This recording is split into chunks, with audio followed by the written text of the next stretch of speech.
Alrighty, thanks for joining us and welcome to the Hopsteiner Webinar Speaker Series, Hoppy Topics. My name is Darren and I am part of the success team here at Hopsteiner. The Hopsteiner Webinar Speaker Series, Hoppy Topics, is a free online educational seminar with presentations from our lead researchers and hop scientists. Each presentation was created to address hop-related challenges brewers face on a daily basis while unraveling the blurry mysteries behind hoppy brewing. We hope their latest discoveries help you in your quest to brew better beer. I'll host a new speaker with me here every Tuesday for the rest of April and through the month of May to keep you up to date on industry trends and helpful insights. Under current stay-at-home orders, we hope these presentations help bring supportive inspiration to your lives and your craft. Before I introduce you to our guest speaker, I just want everyone to know that comments and questions are absolutely welcome. Each will be addressed at the end of the webinar using the Q&A tab at the bottom of your screens. Also, if there is a hoppy topic our speaker series did not address, shoot us a comment or suggestion. We'd love to hear from you. A link with each webinar recording will be available on our website under the online customer portal page shortly after each presentation. Simply sign up on our website to watch or download. And without further ado, here with us today is Dr. Martin Bindel, R&D lead researcher for Hopsteiner Germany, along with our questions moderator, Mike Sutton, Vice President of Craft Sales. Dr. Bindel joined the Hopsteiner team nearly 30 years ago after receiving his PhD in organic chemistry from Regensburg University in 1990. Dr. Bindel's research covers a wide range of hop-related products for brewing and beyond. He is a representative of the International Hops Industry Cooperation as part of the EBC Analysis Committee, and since 2001, chairman of the Hops Subcommittee. Alongside the numerous papers published in many international brewing journals, Dr. Bindel is also the co-author of 2 science-driven books based on hops, their cultivation, composition, and usage, which in no way is a coincidence, the title of his latest. Dr. Bindel, thanks for joining us. Thank you, Darren. Hello, everybody. Greetings from Germany. I am here in my office at the Hopsteiner site in the Hallertau hop growing area. I am happy to share with you our results on a study on aroma compounds analysis in New England IPAs. The title of my presentation is New England IPA, the Hop Aroma Champion. During my talk, I will give you some background information about the study. I will describe and give you some information on the New England IPA samples we analyzed. I will give you insights to the analytical methods. And then after all the results are presented, I will sum up our findings. So the background of my presentation is another presentation of my colleague John Paul May from SS Steiner in the United States. He has published his findings in the MBAA journal, and he has given a webinar presentation last week with the title Hidden Secrets of the New England IPA. And the big secret learned in his study is that the haze in New England IPAs can act as a carrier and increase the concentration of non-polar hop compounds like alpha acids, beta acids, myrcene, and xanthohumol, which are found in much lower concentrations in West Coast IPAs.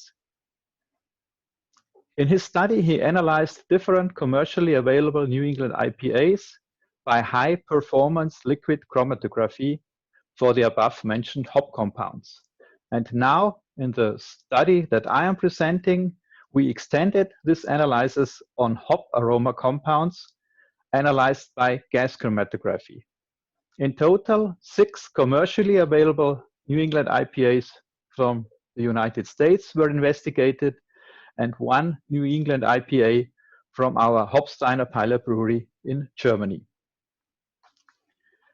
Here is a short summary of the 6 commercial New England IPAs, how they were produced.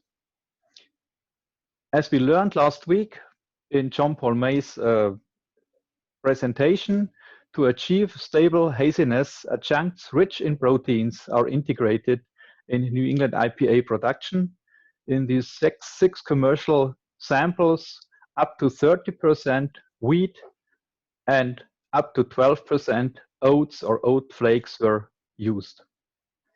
And regarding hopping, as typical for New England IPAs, little to no hops are added to the kettle during the boil. Only up to 0.1 kilogram per hectoliter were added. A lot of hopping is done in the whirlpool. In these samples, in these beers, up to 0.7 kilogram per hectoliter have been added. And most of the hopping is done in the cold stage, and dry hopping is mainly done during active fermentation and afterwards. In total, up to 1.3 kilogram per hectoliter of hops have been added.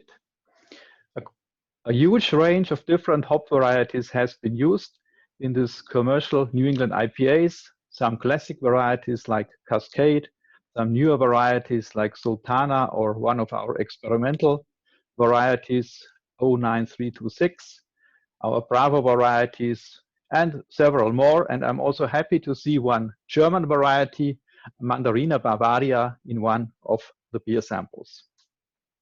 So this is the composition of the commercial products. And we produced one New England IPA in our Hopsteiner pilot brewery in Germany. This is a 2-vessel, 5 hectoliter Braukorn brew house. And we have one 5 hectoliter and several 1 hectoliter fermentation and lagering tanks of different geometry to facilitate the simulation of various dry hopping techniques. And for this pilot study, we had a very high hop dosage. In total, we added 3.4 kilogram per hectoliter of one hop variety. We used the Sultana variety. The composition or the analytical description of the beer is given here in this slide. So we had an alcohol content of 6.5%. The pH is 5. The international bitter units are 76. The iso-alpha acids are 22.2 milligram per liter. The humulinones 29. The alpha acids 35.5. And we also have beta acids with 3.3 milligram per liter and xanthohumol with 0.8 milligram per liter. This is a typical composition for a New England IPA. And what is very interesting for and typical for a New England IPA is that you have a much higher international bitter unit value as compared to the specific iso-alpha acids value.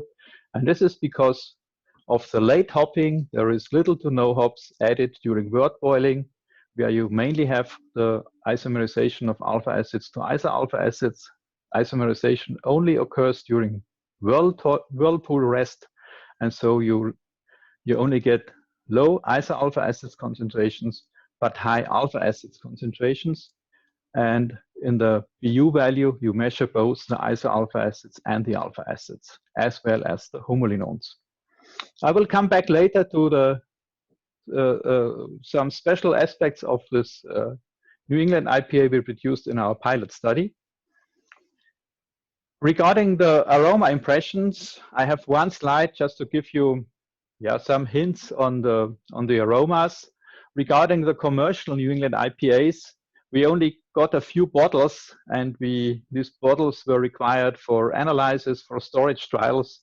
So in most cases, we only had one bottle for tasting, and up to 5 tasters in our company did the tasting, and the description was mainly fruity, citrus, spicy and herbal impressions. So this was the description. We have a more sophisticated sensory evaluation for the pilot brew New England IPA, because we served this beer at the Brow exhibition, and we have a big panel. Every visitors are invited to participate. So for this New England IPA, we had in the end 299 tasters. And here you see the average value for the aroma impressions intensity. And the highest ranking was achieved for the citrus, followed by fruity and spicy notes. So to sum up, New England IPAs are mainly described as fruity and citrus with regard to their aroma. And maybe the aroma analysis gives us some confirmation of this. So now we come to the analytical techniques. We analyzed most of the compounds by an in-house method called headspace trap gas chromatography connected with mass spectrometry. Here you see the device of our lab. And what is very special for this method is after the headspace sampling, the gas is not injected directly to the gas chromatograph, but it's trapped. The compounds are trapped in a trap for volatile compounds, and this trap is packed with carbonaceous sorbents.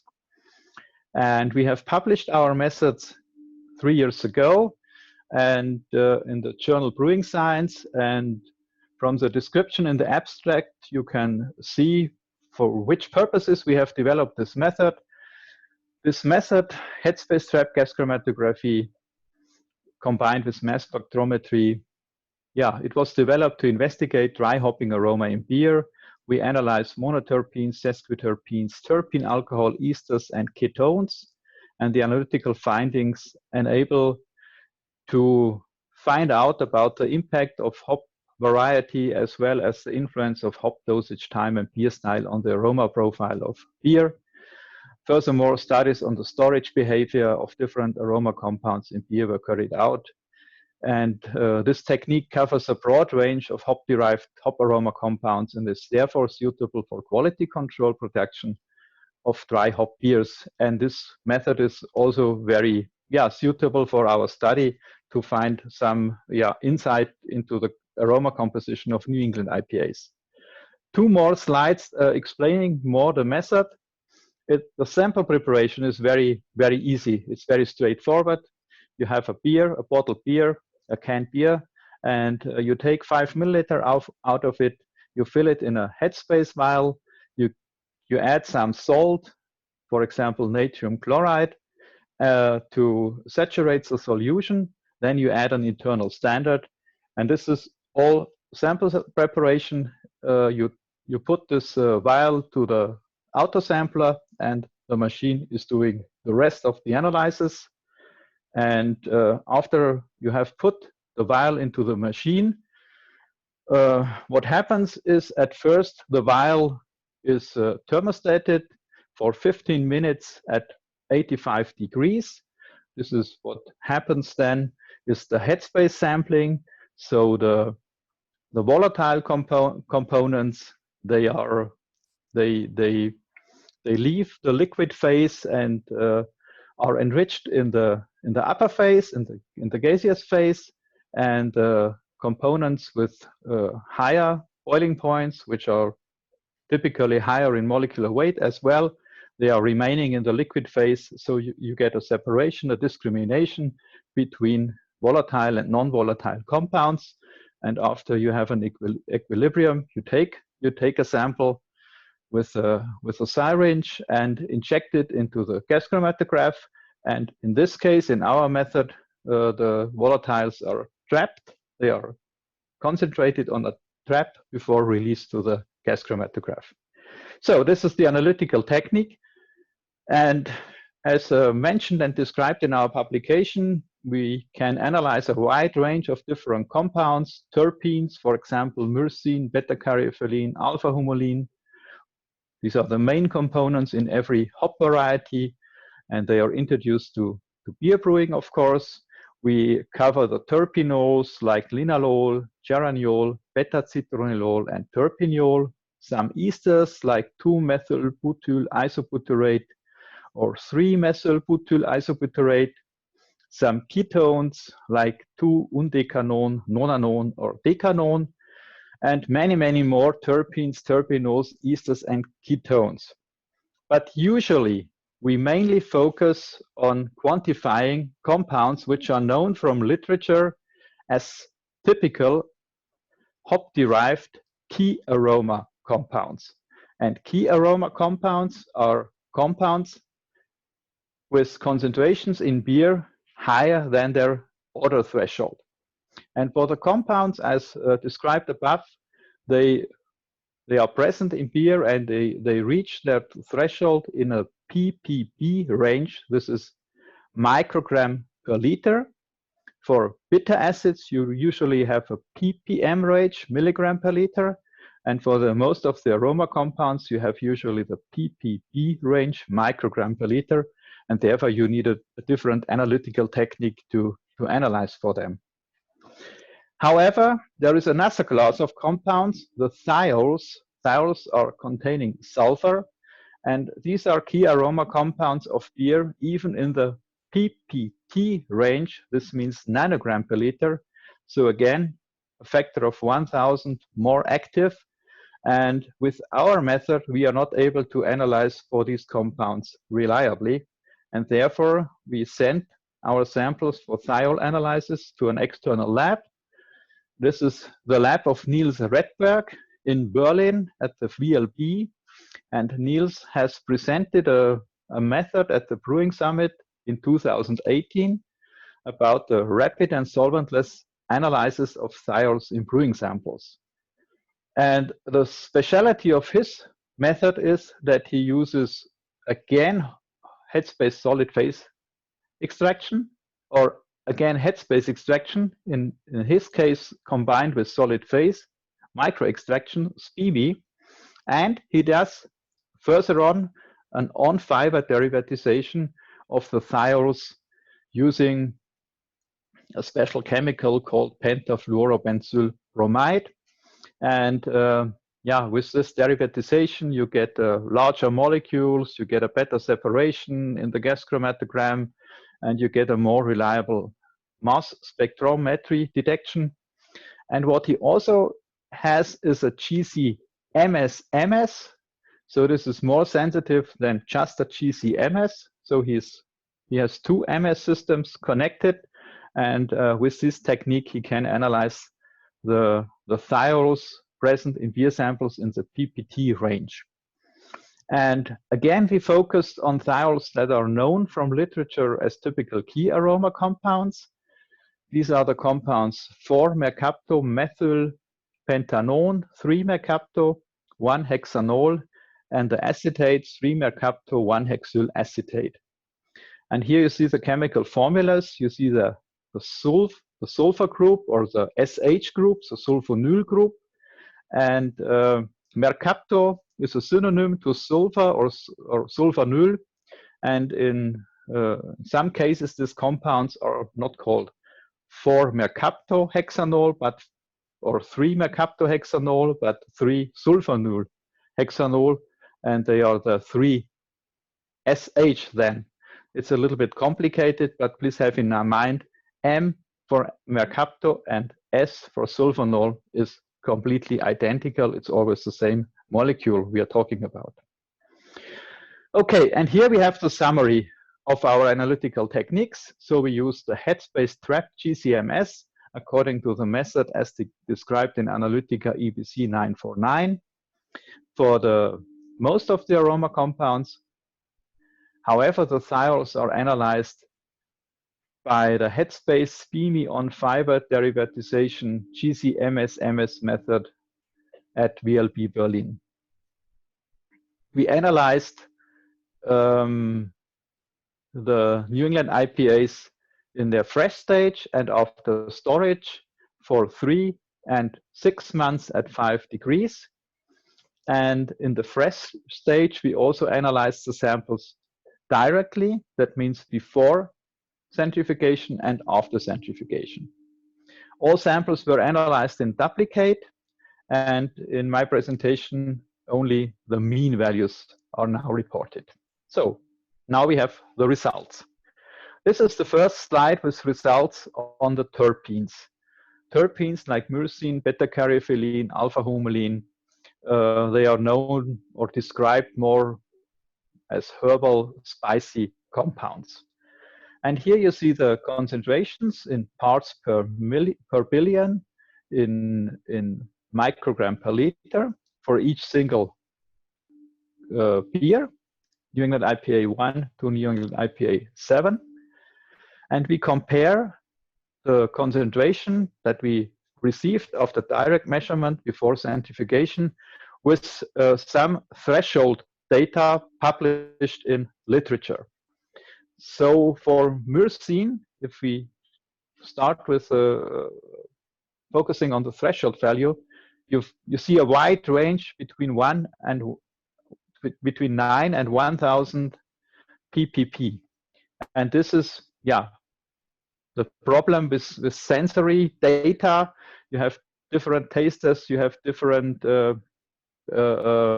protocols, and that's not unusual that you get a wide variation. And but nevertheless, even if you compare the highest threshold of 1,000 ppb with the concentration given in the New England IPAs, you see New England IPA is always higher. So there is always, in every sample, the myrcene concentration is higher than the threshold.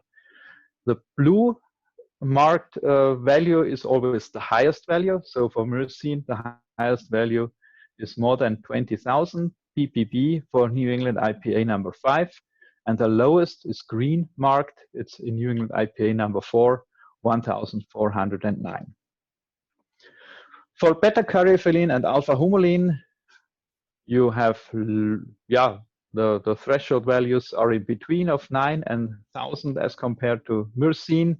And you see in most cases, especially for the higher, for the blue-colored figures, you see higher concentrations or concentrations above the threshold for the beer samples as compared to the threshold values. So what we learn is, in most cases, the New England IPAs are higher as the threshold values for the terpenes. And now we go to the terpenols. Linalool, geraniol, beta-citronellol are presented here. Again, quite a wide range of threshold values published in literature. But for linalool, you see in every case a higher concentration for this compound as compared to the threshold. The highest value is 2,183 for the New England IPA number 1, and the lowest is 553 for the New England IPA number 3, well above the threshold. When we go to geraniol, you see in most New England IPAs higher concentrations, only with the lowest value for New England IPA number 4 with 35, you are below the highest threshold as described in literature. And beta-citronellol is also in most cases above the threshold. And the New England IPA number 7 is from our pilot brewery. It's you have here the highest value for beta-citronellol. And at the end, I will show you some more slides why this is the case here. Now we go to the next substance class, to the esters and ketones for the 2-methyl-butyl isobutirates. Again, you see concentrations in the New England IPAs above the threshold. Here for these compounds, you only have one threshold value, only one literature study. And you can see especially the blue marked numbers for the highest concentrations are very, very well above the threshold concentration. And now we come to the thiols. Here we have the concentrations in nanogram per liter, parts per trillion. And you see for the 4 mmP, the threshold is extremely low, in between of 0.5 to 0.15 parts per trillion. And therefore, in all the samples, you're well above the 4 mmP threshold. For the other two thiols, the 3-MH and the 3-MHA, we have mixed results, because the 3-MHA could not be detected in any of the samples. And for the 3MH, we also found only low concentrations, in all cases lower than 3MH. So both 3MH and 3MHA seem not to play a big role in the New England IPA that we analyzed in our study. And now we come to the fate or to the losses of terpenes and other compounds by centrifugation, because we know that some compounds are present in the haze, not in the liquid phase of the beer. And if you remove the haze by centrifugation, you can analyze the sample after centrifugation and compare the results to the analysis before the centrifugation. You can find how much is present in the haze. And we did this for all the 7 samples. And here you see the direct samples. These are exactly the numbers that I presented to you before. And the blue marked numbers are now the results after centrifugation. And when you go through all the lines, you always find lower concentrations after centrifugations. This means a certain portion is removed by centrifugation because it is present, absorbed in the haze. And the average value is given in the bottom line, the average value of the 7 samples. And for myrcene, you see in average that you only find 26% of the initial, of the direct analysis value after centrifugation. So the yield is only 26%. 74% are absorbed in the haze. And you see similar numbers for beta-caryophyllene and alpha-humulene. 33% recovery for beta-caryophyllene and 34% recovery for alpha-humulene. The polarity of these compounds, myrcene, caryophyllene, alpha-humulene, is very similar. And so this is a nice confirmation also from the fact that the haze is absorbing some of the compounds, and similar polarity means similar absorbance. We get a completely different value for the terpenols. The terpenols, they contain oxygen, the alcohol function, so they are much more polar as compared to the terpenes. And you find almost identical data before and after centrifugation. In the bottom line, you see the average yields, the average recoveries, and this means there is no removal by haze. These compounds are not absorbed to haze at all, but they are always present in the liquid phase. This is completely different as compared to the terpenes we have seen before. Terpenes are absorbed in the haze, but terpenols not. Now we come to the esters and ketones. They are somewhere in between. You find always lower numbers after centrifugation for the 2 esters and for one of the ketones, the undecanone. And in the bottom line, you see the average yield again. It's 78% or 76% for the esters and 62% for the ketone. So most of these compounds is in the liquid phase, and only a smaller portion is present in the haze and removed via centrifugation. And the thiols, for the 4-MMP and for the 3-MH, you find more or less the same results after centrifugation. The sulfanyl group is like an alcohol group. It's a very polar functional group, and so the polarity of terpenols and thiols is very similar, and therefore it could be expected that also the recovery of the thiols is very high.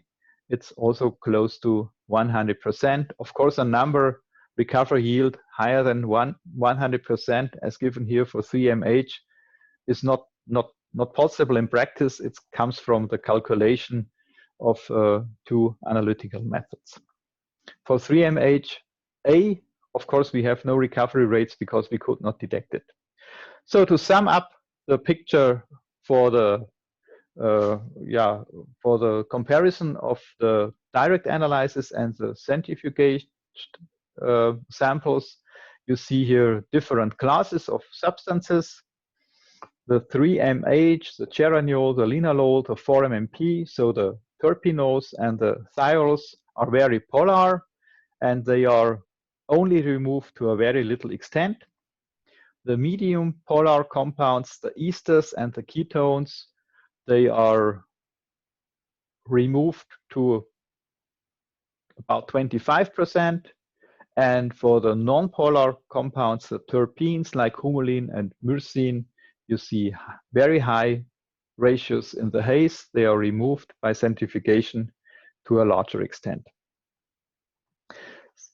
So this is the concentrations in the New England IPAs before and after centrifugation. And in the next slide, I would like to give you some information and compare the data of the New England IPAs with some West Coast IPA analysis. You see in the first column the values for myrcene, caryophyllene, humulene, linalool, geraniol, and one of the esters and the undecanon. The average for the 7 New England IPAs that I presented before after direct analysis. And we also had some West Coast IPA samples analyzed during the past few months. We also calculated the average of 7 samples.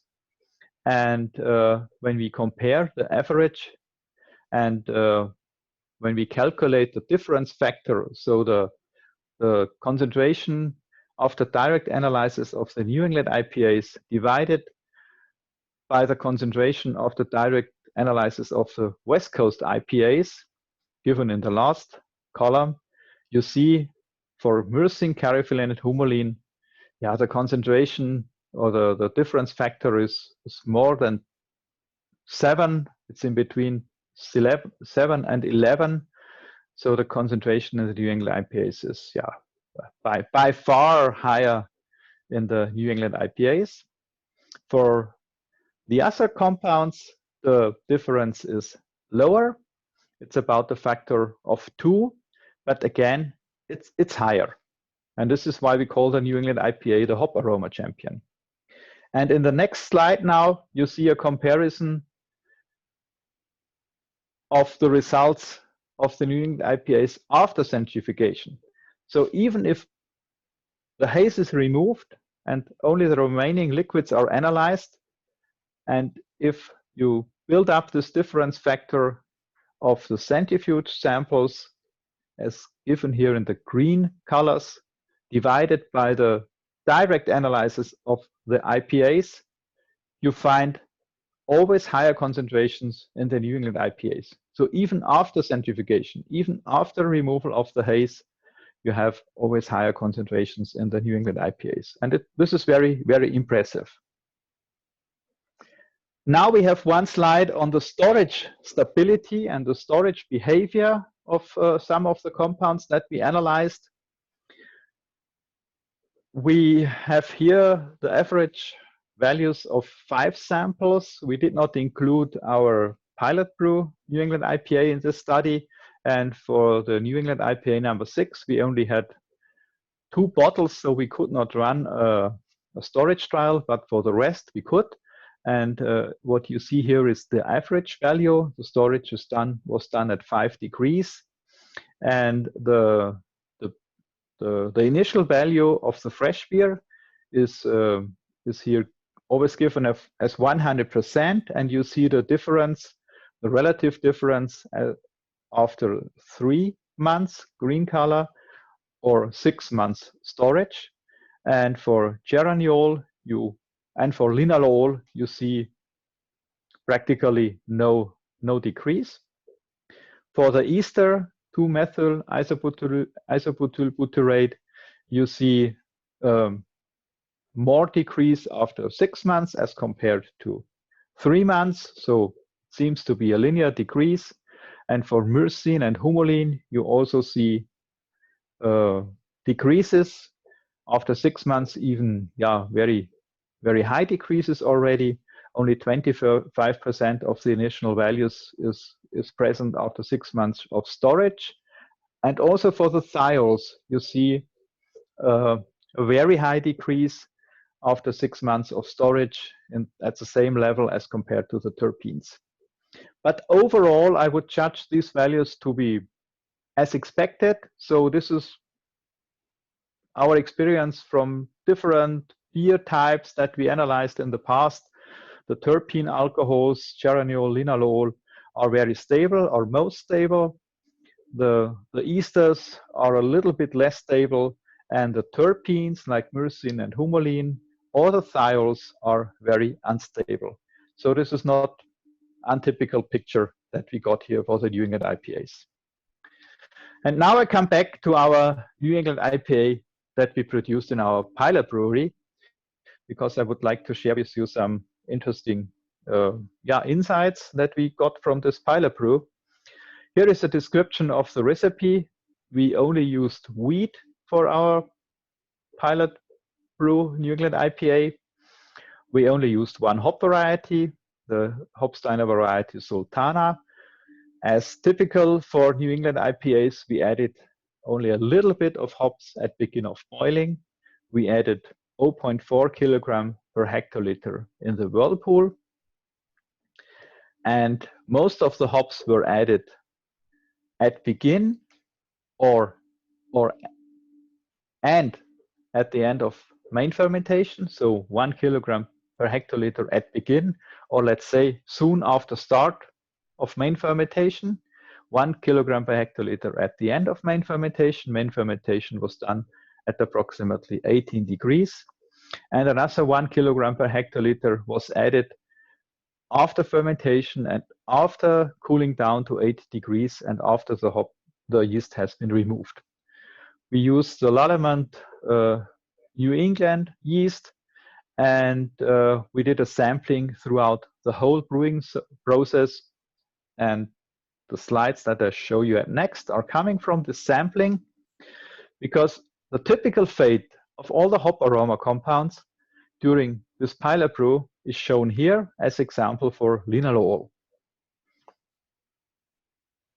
You see here the development of the concentrations from wort sampling at mid of cooling to the final beer. The first sampling has been done at mid cooling. So in total, 0.41 kilogram per hops have been added per hectoliter. 11 gram at the beginning of boiling and 0.4 kilogram per hectoliter during whirlpool. So in total, 0.41 kilogram hops were introduced, and you have a linalool concentration of about 380 ppb. Then, after beginning of fermentation, we added another 1 kilogram hops per hectoliter. So in total, the hop addition is 0.4 kilogram per hectoliter. We did the sampling in the mid of fermentation, and we got an increase in the linalool concentration from 380 up to, let's say, 620 or so. Then after cooling down, we did another sampling. In between, we had added another 1 kilogram per hectoliter. So in total, we have now 2.4 kilogram per hectoliter of hops added to the sample, and we get another increase in the concentration up to 800 ppb in this case. And then after cooling down, we added another 1 kilogram. So in total, we have 3.4 kilogram of hops then in the finished New England IPA, and we got another increase in linalool. So you see, with every additional hop addition, you get another increase. And I don't know, this is a linear, more or less linear increase, and it seems the New England IPA is not saturated already, so you could even give more, and then you get even more linalool in this case. But this is typical also for other hop aroma compounds. The higher the hopping rate, the higher the concentration in the beer. There is only one exception, and it's citronellol. And we found that you get an increase, a linear increase for citronellol only during the first, second, and third sampling. But then, after adding another kilogram per hectoliter after fermentation, resulting in totally 3.4 kilogram per hectoliter, we see no more increase. So there is no more increase after fermentation. And there is an explanation, because in literature it is known that citronellol can be built from geraniol by yeast. And so only yeast activity during fermentation allows for citronellol building, and after fermentation you have no more increase in citronellol. And this is a very nice confirmation of this information given in literature from lab scale experiments. And another explanation is that we only used one variety, Sultana, which is rich in geraniol, and this is obviously a good source for citronellol. So I am more or less at the end of my presentation now. To sum up, you see here, or what you could learn is that the New England IPAs showed very high levels, even record levels, in hop-derived key aroma compounds. Dependent on polarity, only a certain portion of them was present in the haze. About 70% of the non-polar terpenes were absorbed, but polar terpenols and thiols were not absorbed at all. The storage stability of these compounds showed a similar trend as compared to other beer types, and the increase of citronellol caused by fermentation could be confirmed. So this is more or less the end of my presentation. I have given some information or marked some numbers during my presentation where you can find more literature, mainly on the threshold, where we have the sources for the threshold values, or the publication number 6. You see the yeast strains and hop varieties, synergy on beer volatile compounds. So you can here also find this information on the conversion of geraniol to citronellol. So I'm at the end. I would like to thank all the breweries that sent samples for these studies to us, and I would like to thank all people in the Hopsteiner labs that did all the analysis. And Mike and we are now ready for questions on this study. Thank you, Mike? Martin. Yeah, thank you, Martin. Very interesting information. And as you can imagine, we have a number of questions, time permitting, to go through. Let me go ahead and start off. The first question refers to slide 6. Were you not worried about the high pH in the New England IPA that was brewed in the pilot brewery? High pH? Yeah, I believe the pH was 5. Yeah, I thought, or it's 5 is maybe high, but not untypical. So it's more 4.6 to 5, but I think also in some commercial samples we had up to 5 for the pH. It is the upper limit, I would say, but still not unusual according to my experience. Well, and we do know that some of the work that John Paul May did and was documented was with dry hopping. We do see the pH increase with higher levels of dry hopping. Okay. Yeah. Next but question. I just checked the numbers because I have it here for the commercial IPAs, New England IPAs. They were in the range of 4.5 to 5.1 even. Okay. Yeah. Right. So we are in between with our pilot brew New England IPA. Okay. Have a analytical question. I would like to know how the calibration curve is obtained using the HS Trap GCMS for essential hop oils reading accuracies. Okay. Of course, all the details. This method, or you can find details on the method in this paper published in Brewing Science, or because this method is now also recommended by the European Brewery Convention in their Analytica. It's called EBC method 9.49. So you can find all the detailed information on that. We always add an internal standard.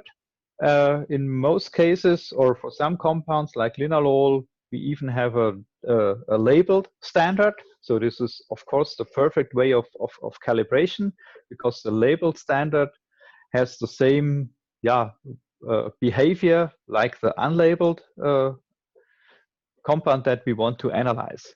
And this is the basis for the calibration. Okay. Next question. How much visible haze remains after centrifuging? Yeah, I just realized maybe it would have been nice to show you a picture. It was a clear solution, but we did not measure the turbidity. Unfortunately, we don't have the device here in Germany.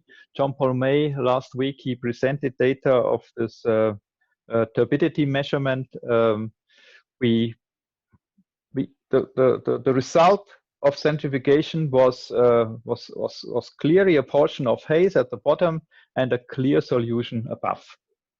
I have no numbers on the NTU value, let's say. Okay. Unfortunately, it's clear. It was a clear solution. So a lot of haze has been removed. Okay. Next question. Because the terpenes drop out in the haze during centrifuging, would it be accurate to state that their characteristics would be the most sensitive to age compared to thiols and terpenols? Yeah. Okay. In the end, what you consume is the combination of the haze and the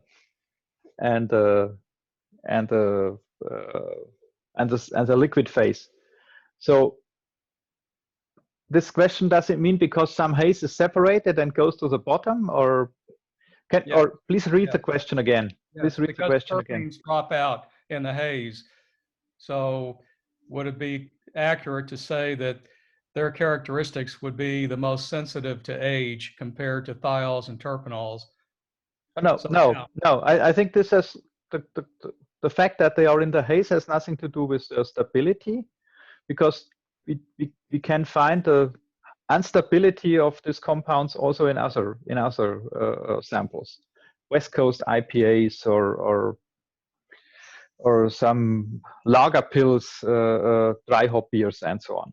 So this is not untypical. Okay. I would say. Okay.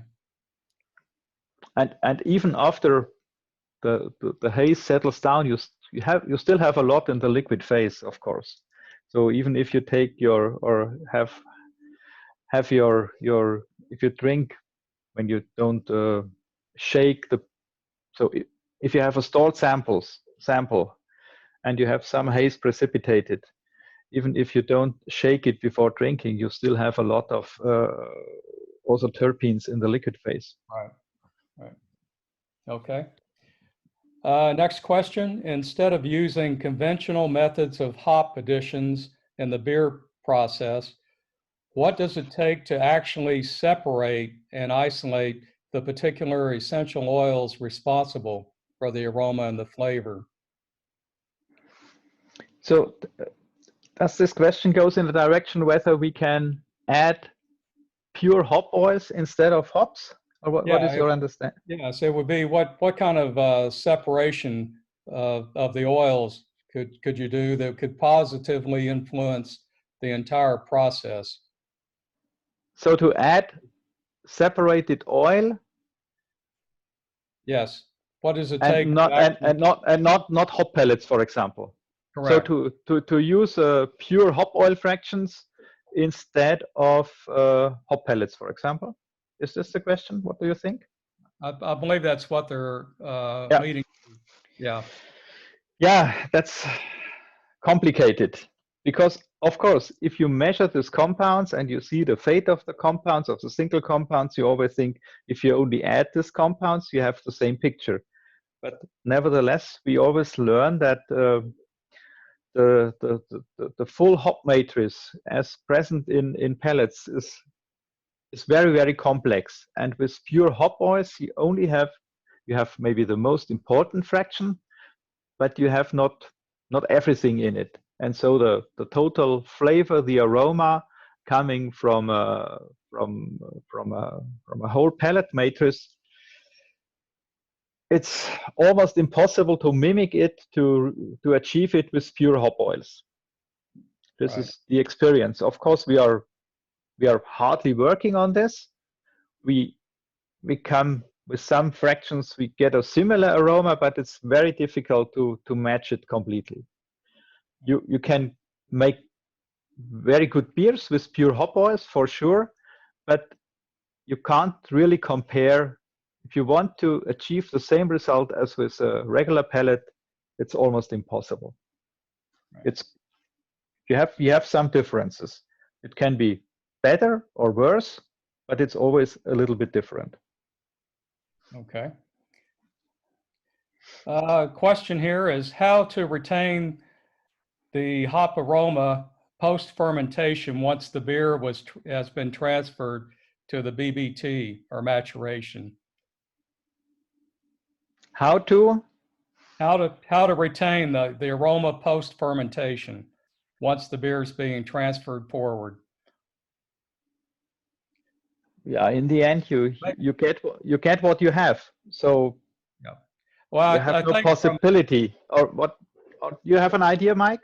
Yeah, I was just going to say from a processing standpoint, one of the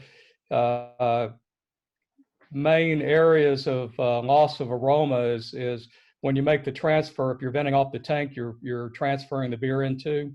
You want to transfer the beer with the least amount of foaming, volatility of especially the hydrocarbon compounds. So it's just some brewers will try to reduce their dissolved oxygen in the finished beer by venting off a tank while they're filling it. Which of course. Yeah. will cause you to lose some of those hydrocarbons, the terpenes. So that's one of the main areas, especially if you CIP a tank and then if you don't purge the tank properly to eliminate the air in the tank before filling it, then that's another reason that brewers will try to vent the tank off while they're filling it to keep the dissolved oxygen level down. Yeah, of course, always keep the oxygen low is always something that helps or should be achieved. Right. Yeah. Okay. Do you think the drop in terpenes after storage might be related to dropping out in the haze and beer over time? To be honest, I have not a real explanation what happens with the terpenes then during storage. In our case, in most samples were in cans, because for bottled beers with crowns, there is some papers that show that some myrcene terpenes are lost via the crown, but in our case, most of the beers were cans, so we have no losses via the crown, and we don't really know much about the deterioration products. We only see the difference between fresh and aged samples. Concentration goes down, but I'm not able to give an exact answer to this question. Still something that has to be investigated in depth, I would say. Okay, what is the time frame scale between the first and fourth sampling for analysis on your pilot beer?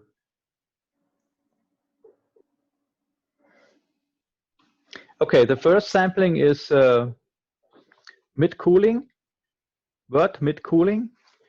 and then fermentation for about 7 days, and then I don't know exactly about the lagering time. I also would say 1 week, so maybe 2 weeks, I guess. Okay. Were the beers pasteurized in the study? No. And by the way, we ask all the people that supplied the commercial samples to us, no beer has been pasteurized. And also the beer of our pilot brewery has not been pasteurized. Okay. Could the hop burn of fresh New England IPAs be explained by the very high concentration of terpenes? Ah, the hop burn. We also already had it last week, right? Correct. The hop burn. And we were thinking the hop burn is the typical flavor. Yeah, the harshness. I think John Paul was Yeah. relating it to high levels of hop oil. Yeah. Yeah. For personally, I don't think that it's harsh. I like it. It's not negative to me.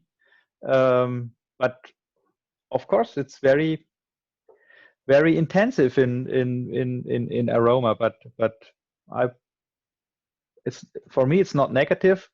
And but of course, it has to do with the high concentration of volatile components in this samples or in this beer style. Next question is asking about the brew length of your test brew. About the brew. The brew length. Brewlin. Can you spell it? Length of the test brew.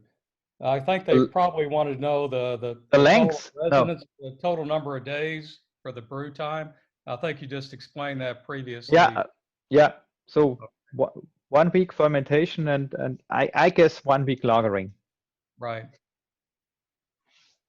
Did you take measurements of compounds other than terpenols throughout production of the pilot batch?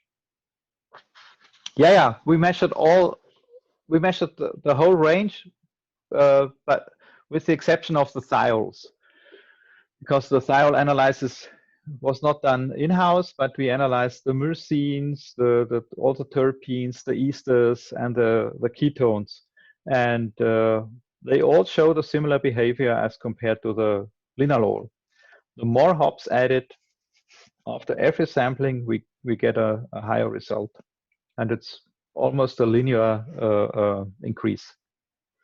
And therefore, it was so special to see this difference, the significant difference for the citronellol, and therefore this building during fermentation must be the explanation for this. It was the only compound that did not increase after fermentation. Okay. Next question: how was the test sample using the single hop variety, which was Sultana? Was it extremely tasty? And is there any benefit to using more than one hop variety when brewing this style? Now, I saw in all the recipes of the samples that we got supplied, I always saw a mixture of varieties. So no single hop brand. In most times you had 3, 4, or even more varieties. So it's very, very unusual. So it's really something more for an experiment. And of course, it fully depends on the quality of the specific hop product coming from one variety. But in this case, we wanted to brew this to see some special effects. Were there any sensory evaluation done on that pilot brew? Yeah, this was one of the slides in the beginning. Uh-huh. Can you characterize it again, just as a recap? Yeah. So the diagram you see here, this is the description of the pilot brew New England IPA. It's the average of 299 people, and of course there is a wide variation because sensory, as you know, is subjective. Okay. But you can see a trend, and in the intensity scale from the ranking, the highest ranking was attribute citrus, and so for most of the people, the main aroma ascribed to this beer was citrus, followed by fruity. So yeah, it's always a mixture of citrus, fruity impressions that you get for the New England IPA. And this shows us that we had a typical New England IPA brewed in our pilot brewery. Okay. Well, we've come to the top of the hour. We still have a number of questions remaining. But let me go ahead and turn it back over to Darren. And then afterwards, okay. Those that want to hang on, we can answer a few more questions. Darren? Yeah. Yeah, right on. Thanks, guys. Appreciate it. Yeah, that about wraps it up for today's webinar in our series of Hoppy Topics. Our next presentation will be right here at the same time next week with Dr. John Paul May again, discussing dry hopping and its effects on bitterness. Further discussion is always encouraged, so if more questions or comments come up, please visit our website or email us directly. Yeah, once again, my name is Darren, and thanks for joining us. Okay, for those of you that are able to stay on for some more Q&A comments here, we'll continue for the next few minutes. And let me just go back to the next question here, just to confirm, what's the major oils from hops that create the aroma? The major single compound? What are the major hop oils? Yeah, for me this means oils from the hops that create the aroma. I guess. Yeah, it's definitely linalool.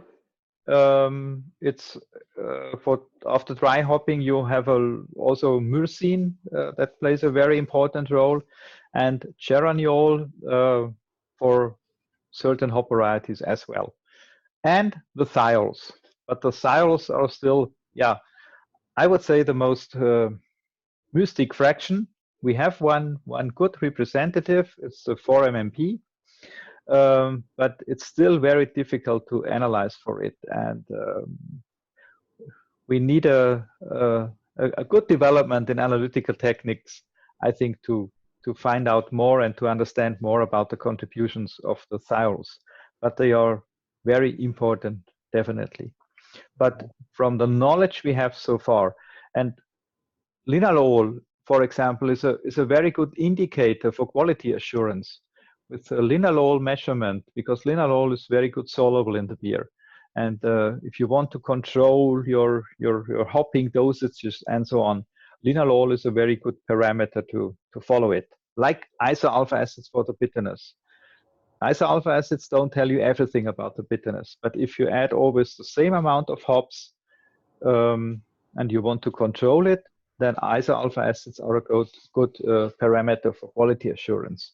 And linalool is a good parameter for quality assurance with regard to aroma analysis. And if linalool is combined with myrcene analysis, geraniol analysis, I think this is a good tool for quality assurance. Okay. Do any of the analyzed compounds have surfactant characteristics which limit foaming? Surfactant means surface tension. Surfactant characteristics that affect the foaming. So positive or negative, or the question is how it is affected. Reading it would be negative. Yeah. It's again a big phenomenon, because usually you would expect with such high amounts of hop oil that the foam is not very good.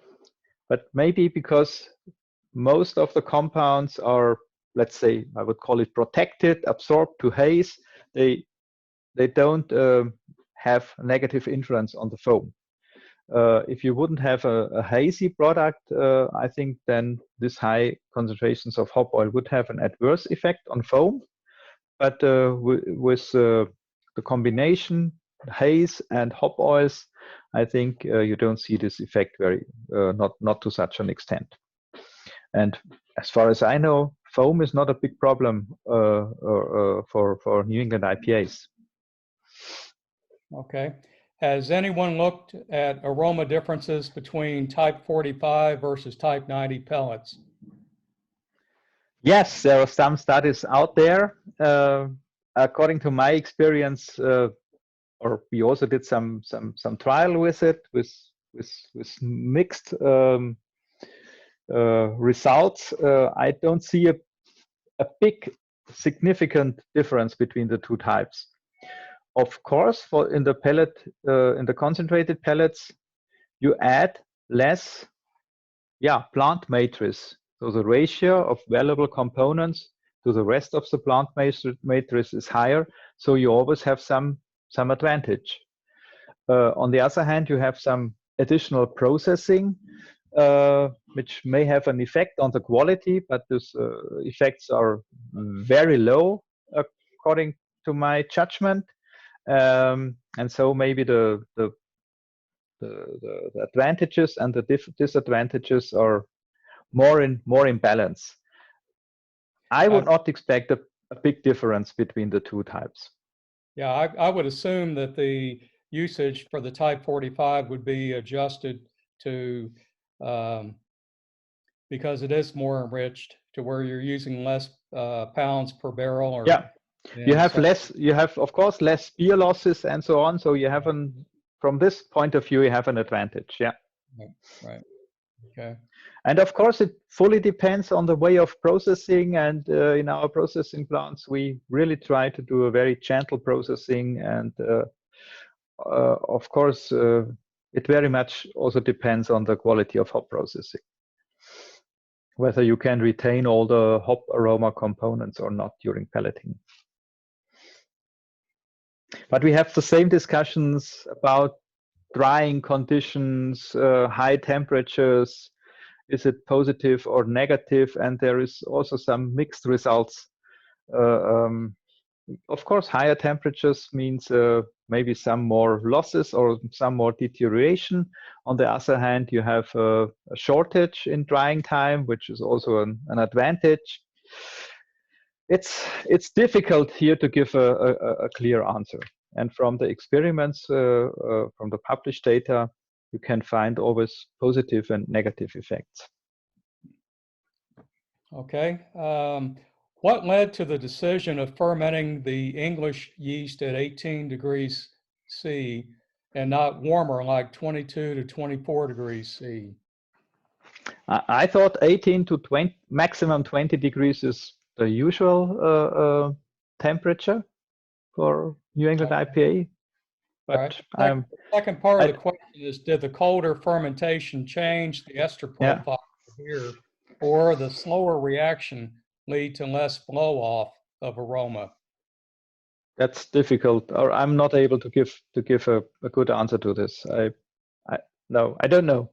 Yeah, was the maturation, fermentation and maturation done in horizontal tanks or uni tanks? Yeah, no, regular. How you call it? Unique tanks. Uni tanks, cylindrical. Yeah. Okay. Was the beer sample for beer spoilers? No. No micro sampling. Okay. No. Yeah, they were just wondering if some may have. We would smell it. We would smell it or taste it. Right. I would say. I think the question's also asking if there was, could it have come in from dry hopping? And any comments on that? The effect on microbiology? Yes. The effect of dry hopping on microbiology? Yeah, okay, we did not investigate it in this study, and you see this study was also mainly done to get the analytical insight on the aroma compounds. Okay. And this was the main aspect that we wanted to follow. Microbiology is another aspect. Well, I know there was some previous work done where dry hopping was evaluated from a microbiological standpoint, and in that particular study, there was no adverse effect in terms of microcontamination. Yeah, of course there is always a potential, but the alcohol content and so on, they are also hop, the high content of bitter acids, and so on. Of course, they make it not easy for the microorganisms to survive and to grow. So with myrcene and geraniol being good for dry hopping, for the whirlpool additions, what is the one major compound that you look to around 170 degrees Fahrenheit? The main compound. Yeah, for whirlpool. Usually, which compound is more stable at? Yeah, linalool, of course, because linalool is very good soluble, so it goes into solution at once, and myrcene is less soluble, and so you get always more evaporation of the less soluble compound as compared to the fully soluble compound. So if you only do whirlpool addition, you don't hardly find any or high concentrations of myrcene in the final beer. Myrcene mainly comes after dry hopping in the cold stage when you have no evaporation. Okay. But for linalool, let's say the solubility is driving the linalool in the direction of the beer versus evaporation. So if you have a highly soluble compound that stays in the beer and is not evaporated to such an extent. And overall, you have to recall that the myrcene concentrations in a hop sample is a factor of 100 or so higher as compared to linalool. So even after dry hopping, you only have a very low myrcene recovery in the beer. It's only about 1 or 2%. But because the initial concentration in the hop is a factor of 100 higher, you can find similar concentrations as compared to linalool. For linalool, you always get a recovery close to 100% during dry hopping. Yeah. And if you only would have myrcene at the concentration lower than 1% in a hop sample or in the hop oil, then you would not find any myrcene in the final beer. The myrcene concentrations you get is due to the high concentrations in hops. Okay. Are nonpolar hop constituents like terpenes, beta acids, alpha acids capable of complexing with wheat proteins to stabilize and actually create the haze matrix? In principle, yes, but they mainly stay with proteins that stabilize the foam. It depends again on the polarity, so it's mainly iso-alpha acids that make a complex with proteins and stabilize the foam. Beta acids, they stay more in the haze, so they make complexes with other proteins, with the prolamines, and they are definitely present in the haze by a complex. This is maybe the difference.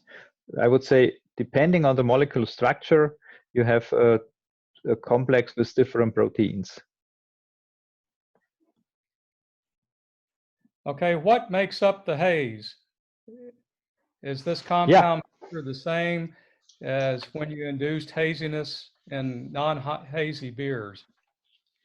So the haze of the New England IPAs mainly consists of proteins, and these proteins are make complexes with polyphenols, and the polyphenols mainly come from malt, but they also come from hops, and the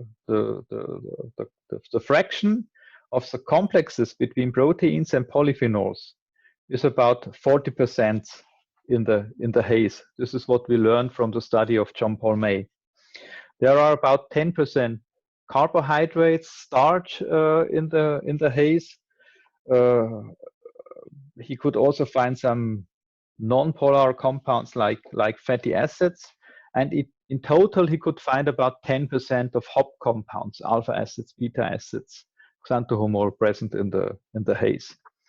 But the main fraction of the haze in New England IPAs is the complex between proteins and polyphenols. And what is also very interesting, that the yeast is in principle, or is only a minor part of the haze.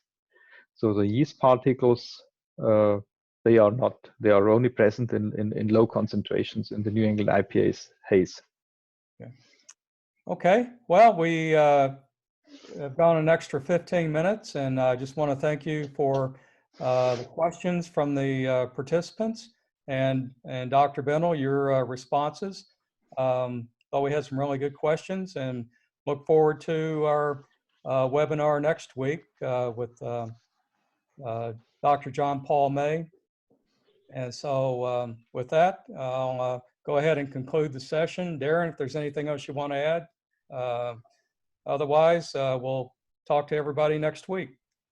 Thank you for your time. Thanks, Mike. Thanks, Martin. Yeah, you can discover more at Hopsteiner on our handle, on our social feeds, and then each recording will be available on our customer portal page, link here in the presentation. Take a screenshot or a photo, and yeah, hope to see you guys next week. Take care. Cheers. Bye-bye.